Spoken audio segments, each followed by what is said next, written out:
સુરતમાં શાંતિ ડહોળવાના પ્રયાસ કરતા અસામાજિક તત્વો માટે પોલીસ કાળ બની અને ત્રાટકી છે। રાતના અંધકારમાં જ્યારે અસામાજિક તત્વો પોતાના અડ્ડા ઉપર બેસી ગુનાહિત પ્રવૃત્તિઓ કરી રહ્યા હતા ત્યારે અચાનક બાઇક ઉપર પોલીસની એન્ટ્રી થઈ। પોલીસને જોતા જ અસામાજિક તત્વોમાં અફરાતફરી મચી ગઈ। તેઓ જીવ બચાવવા માટે અંધારી ગલીઓમાં દોડ લગાવતા જોવા મળ્યા।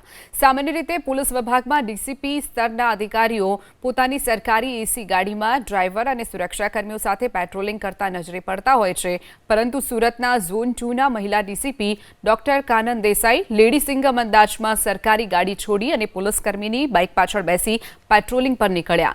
ડીસીપી ડોક્ટર કાનન દેસાઈના હાથમાં પોલીસનો દંડો હતો અને તેમની આંખોમાં ગુનેગારોને પાઠ ભણાવવાનો સ્પષ્ટ મનસૂબો હતો।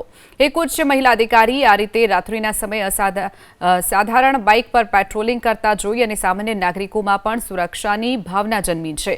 જ્યારે ગુનેગારોમાં ફફડાટ વ્યાપી ગયો છે, પોલીસની કાર્યવાહી સામે અસામાજિક તત્વો તદ્દન લાચાર સાબિત થયા છે। ભાગવાનો પ્રયાસ કરતા તમામ લુખ્ખા તત્વોને પોલીસે ગલીકૂચીઓમાંથી શોધી કાઢ્યા અને તમામને પોલીસ વાહનમાં ભરી અને સીધા જ પોલીસ મથકે લઈ જવામાં આવ્યા હતા। જેમાં રાત્રે 11 વાગ્યા પછીના જે ખાણીપીણીના બજારો છે, જે ન્યુસન્સ અસામાજિક તત્વો ત્યાં બેસી રહેતા હોય છે, એ લોકોને ત્યાંથી લઈ લેવા, ત્યાંથી એ લોકોને લઈ અને અટકાયતી પગલાં લેવા। છેલ્લા 2 દિવસમાં અમે લિંબાયતમાં અને ઉધના પોલીસ સ્ટેશન વિસ્તારમાં વ્હીકલ ચેકિંગ 5:30 થી લઈ અને 9:30 સુધીનું અમારું વ્હીકલ ચેકિંગ હોય છે।